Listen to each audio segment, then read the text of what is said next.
YONO 4ஆம் அதிகாரம். யோனாவுக்கு இது மிகவும் விசனமாயிருந்தது. அவன் கடுங்கோபம் கொண்டு கர்த்தரை நோக்கி விண்ணப்பம் பண்ணி, ஆ கர்த்தாவே, நான் என் தேசத்தில் இருக்கும்போதே நான் இதை சொல்லவில்லையா? இது நிமித்தமே நான் முன்னமே தர்சீசுக்கு ஓடிப்போனேன். நீர் இரக்கமும் மன உருக்கமும் நீடிய சாந்தமும் மிகுந்த கிருபையுமுள்ளவரும் தீங்குக்கு மனஸ்தாபப்படுகிறவருமான தேவனென்று அறிவேன். இப்போதும் கர்த்தாவே, என் பிராணனை என்னை விட்டு எடுத்துக்கொள்ளும். நான் உயிரோடு இருக்கிறதை பார்க்கிலும் சாகிறது நலமாயிருக்கும் என்றான். அதற்கு கர்த்தர், நீ எரிச்சலாயிருக்கிறது நல்லதோ என்றார்.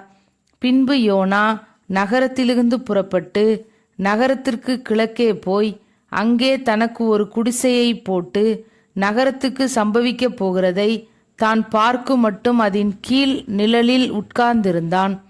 யோனாவுடைய தலையின் மேல் நிழலுண்டாயிருக்கவும் அவனை அவனுடைய மனமடிவுக்கு நீங்களாக்கவும் தேவனாகிய கர்த்தர் ஒரு ஆமணக்கு செடியை முளைக்க கட்டளையிட்டு அதை அவன் மேல் ஓங்கி வளர பண்ணினார்.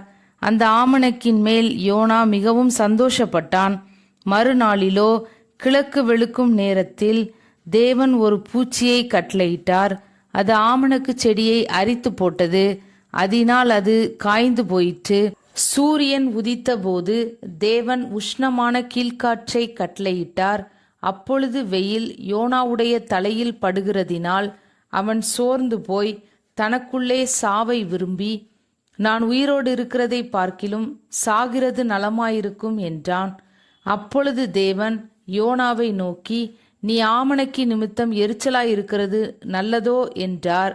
அதற்கு அவன், நான் மரண பரியந்தமும் எரிச்சலாயிருக்கிறது நல்லதுதான் என்றான்.